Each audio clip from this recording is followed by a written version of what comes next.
Bravissimo, Commander Carrier Strike Group 9. We are absolutely thrilled to be back in San Diego. Thank you all for taking the time to be here. The men and women across the strike group have been operating with incredible poise, professionalism throughout this deployment. TR Strike Group ships returning this week to San Diego, operating in the Indo-Pacific, fostering freedom of navigation and commerce in some of the world's most contested waterways. While USS Theodore Roosevelt arrived this morning along with USS Bunker Hill and USS Russell yesterday, 4 of our strike group ships that departed with us in January, including the USS Kidd, Paul Hamilton, Pinckney, and Rafael Peralta, continue to stand the watch in 4th, 5th, and 7th fleets. And our returning assets to San Diego this week remain postured to respond should we be called upon. I would like now to introduce the gentleman standing next to me, Captain Carlos Sardiello, the commanding officer of the USS Theodore Roosevelt.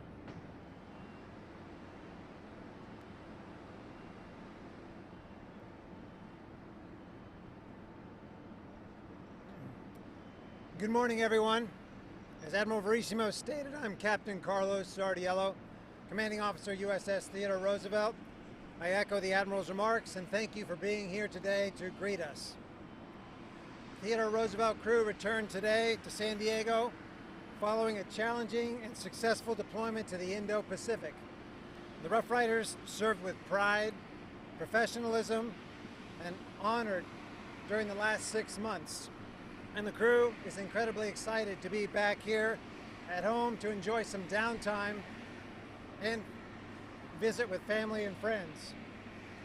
The crew executed a wide range of missions, from conducting dual carrier ops to expeditionary strike force operations, air defense and joint exercises, interoperability exercises, highlighting the United States' ability to rapidly aggregate and deploy combat forces.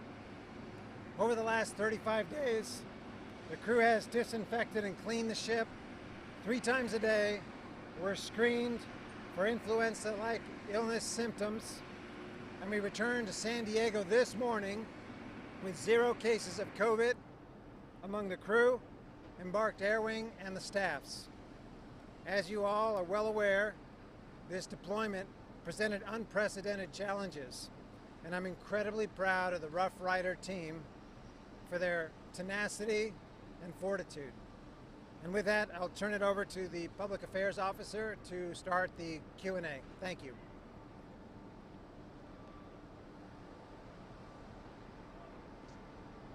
Thank you, Captain. Thank you, Admiral. I'm going to go ahead and open it up for questions. Again, the Admiral and the Captain are prepared to speak about deployment and our homecoming.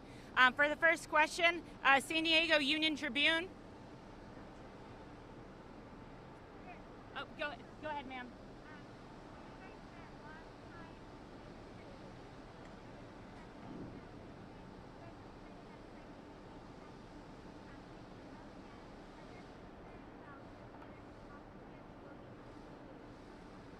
So the feed is on the mic.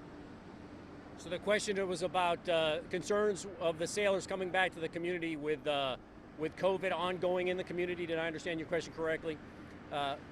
Much like any of the other sailors in the San Diego area, we're going to take those same precautions, wearing masks, screening sailors as they come on board, and several other formal instructions that we've given our sailors to stay safe and stay operationally capable as we integrate back into the community. Does that answer your question?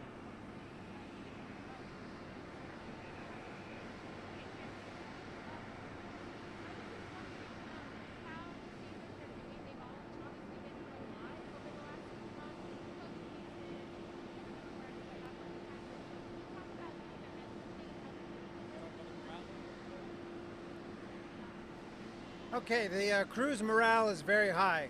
It has been an unprecedented and challenging situation which they were faced with. But through teamwork and tenacity, they got right back on mission, recovered the ship, they recovered the crew, and morale was high. They were executing the mission out there for 35 days straight. They are very excited to be launching and recovering airplanes and working together. And they didn't miss a beat. So I'm very proud of them. And obviously they're very excited to get off the ship now and go see their family and friends. So the morale is solid. We gave them the tools that they needed. We fought through this and recovered. They're Rough Riders. And sir, for the follow-on questions, go ahead and look directly into the camera because they're feeding to all the networks. Questions? Questions? Go ahead, KUSI. KUSI Admiral, you served side by side with Greg Crozier. What can you say about him? This is your headquarters. It's obviously his headquarters. Can you talk about your relationship and how you feel about his removal? So the question was, how do I feel having served with Brett Crozier? I'm sorry, I can't speak to that. I checked into the command on June 4th, or actually I checked in on June 3rd, and then took command of the strike group on June 10th. So I would just refer you to the investigation conducted by the CNO's office, and can refer any questions regarding specifics on that. May I follow up? Yes, sir. Absolutely. I apologize. I assumed you were with the strike group. You came later to Yes, the strike group? that's correct. What were the circumstances of the Admiral with the strike group not seeing it through the deployment? So changes of command and changes of office occur on schedule, and I was scheduled all the way back to early February to have a change of command between the 4th and the 10th of June. So that went off as scheduled at the location, actually at Guam is what the original location was, so nothing really changed there. Thank you, Admiral. Yes, sir. Sorry, I didn't know that. Time to San Diego asked, what did TR do to bring morale up?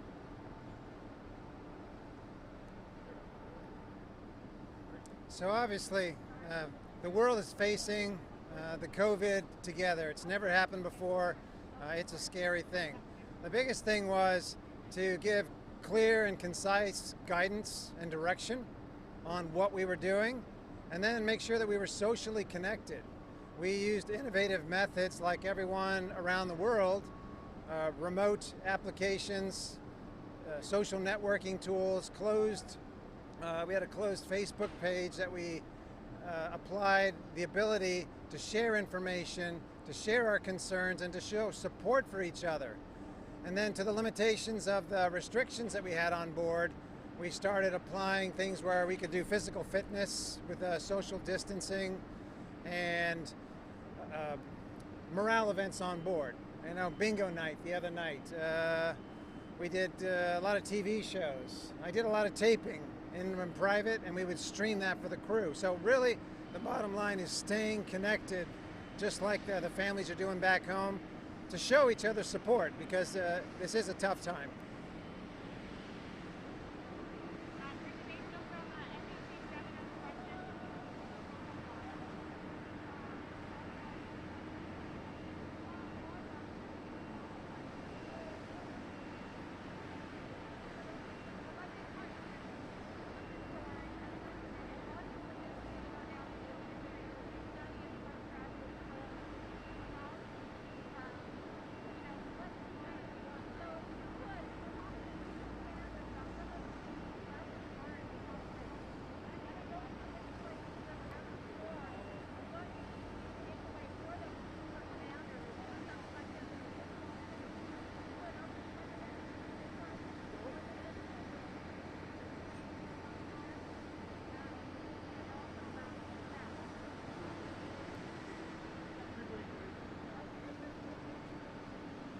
The question was, are there any lessons learned from this event for leadership, most especially the commanding officer of the ship? I'll speak to the leadership portion of the question. When we speak historically, when you're in the middle of a battle with a global pandemic, it's very difficult to speak historically. I can say personally, I've learned it's always a great time to build consensus and understand what the foe may bring.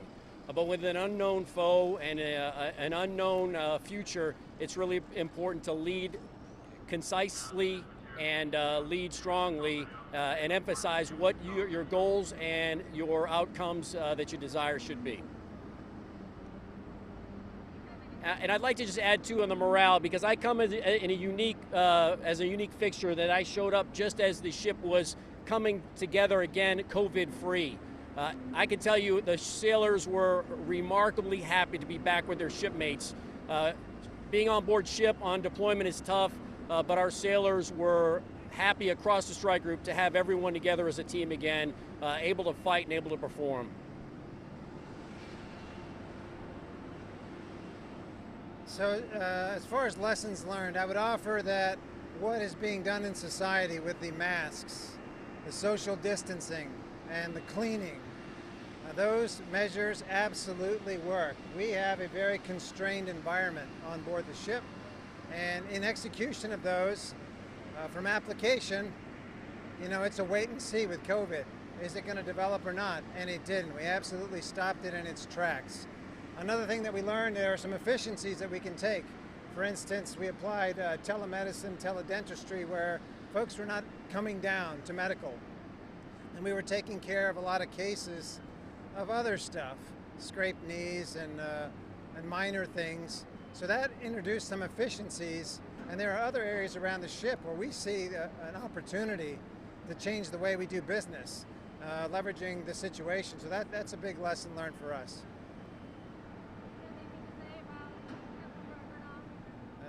Well, I can't really comment on the situation other than all the carrier COs in the Navy nuclear pipeline are highly trained, 30 years of experience. We do our best to take care of the mission and take care of the crew. And I'll leave it at that. Captain Crozier is a friend, still is a friend. We have time for one more question.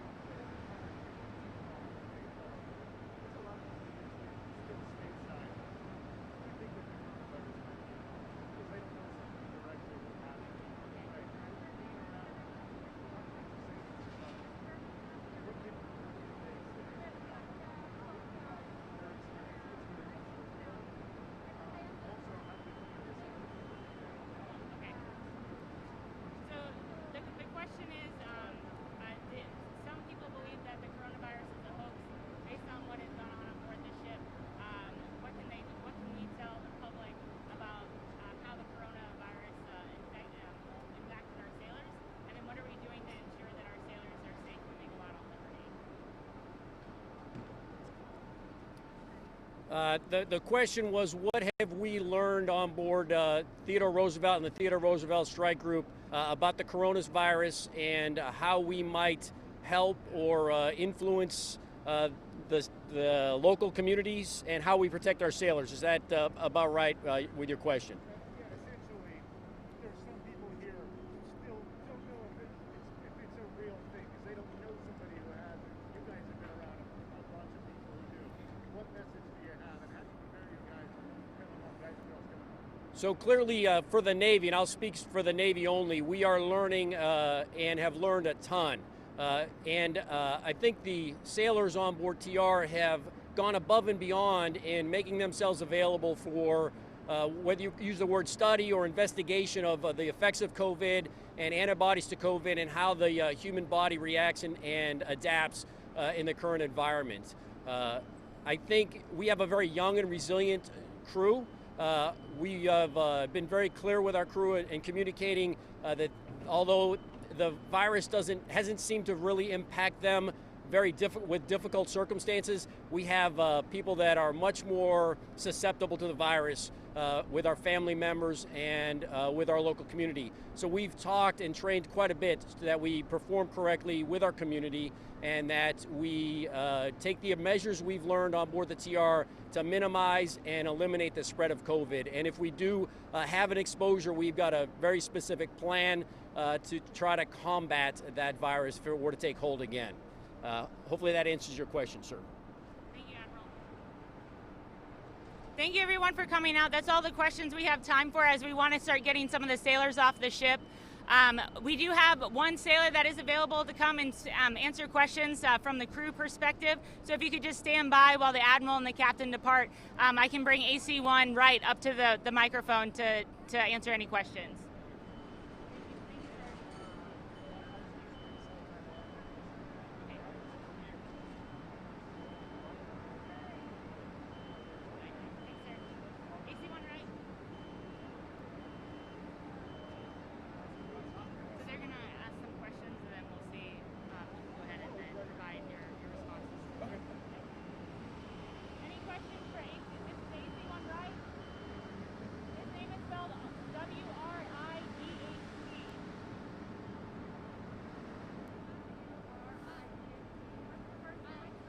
first name is Daniel. Daniel, that's Daniel. And what's your rank? AC1, air traffic controller, first class. Do that over again. Go ahead and say it into the mic because they have the feed. Got it. You can say your first and last name and then what your job title is on board the ship. Good morning, ladies and gentlemen. My name is air traffic controller, first class, Daniel Adam Wright. You gotta be loud. Will do. One more time. Good morning, ladies and gentlemen. My name is air traffic controller, first class, Daniel Adam Wright. I've been on board the Theodore Roosevelt for the past 3 years. Excellent. Keep Daniel, going. did you have COVID-19? I never tested positive for COVID-19, no. What was the environment like on the ship with a lot of your crewmates who were sick? Speak to the camera. We did a really good job in identifying the problems early and quarantining those sailors that were tested positive for the coronavirus. It was an interesting change watching the dynamics as we adjusted to living with this disease. And I think that the ship did a great job putting sailors in the right positions so that the contamination and the spread of disease did not continue to persist. Can I ask you how you They don't know anybody who has it. They don't know this virus. Is it a hoax? You've seen it. Is it real? So I have seen sailors that work directly with me that did test positive. Some of the common symptoms that I saw them come down with was a loss of their smell and a loss of their sense of taste. Since then, they've all been tested again. And as we left Guam, the ship was COVID-free, and we've been living in our own protective bubble for the past 35 days roughly, where everyone on the ship has been continuing to go through our COVID mitigation plans, which includes extensive cleaning procedures and bleaching down of the ship's common spaces. And any daily temperature checks or influenza-like illnesses are documented and tracked by the departments. I have a question. How did you feel about the leadership of Captain Crozier? How did you feel about it? Captain Crozier was the CEO when I left on this deployment. I have nothing but great things to say about his leadership, bringing us to this point and bringing us into Guam. I am grateful for everything that he did for the crew and for the ship, and for getting us the assistance that we needed when it was discovered that the coronavirus was out of our hands and required further assistance. Would you say something to him? What would you say? Sir, if I could say anything to you, it would be thank you. Thank you for noticing a problem on board the ship and a problem that was affecting your crew, and thank you for taking the actions necessary to get us the assistance required. What did you think he's going coming back in? Did you know what to expect? You looked out at good plan, kind of thing. So we had been briefed before that this would be a homecoming, unlike other ones that we'd experienced on previous deployments. As I myself manned the rails up on the tower of the ship, it was a sombering feeling seeing that we didn't have our families out here after we'd been gone for so long. Any other questions? Thank you so much, AC1. Thank you, ma'am. Yeah. Thank you. Air traffic controller, first class, Daniel Wright. Yes. W-R-I-G-H-T. Thank you. If I could bring you all in, there's focus here. If you have any other questions or need any clarification on who spoke today or how to spell the name, you can email Oscar at cvu.bill. I can answer any of your questions and provide further information that you might not have gotten today. This one? Yeah. Everything go good? What's that? Everything go okay? Did you get I think so. I wasn't able to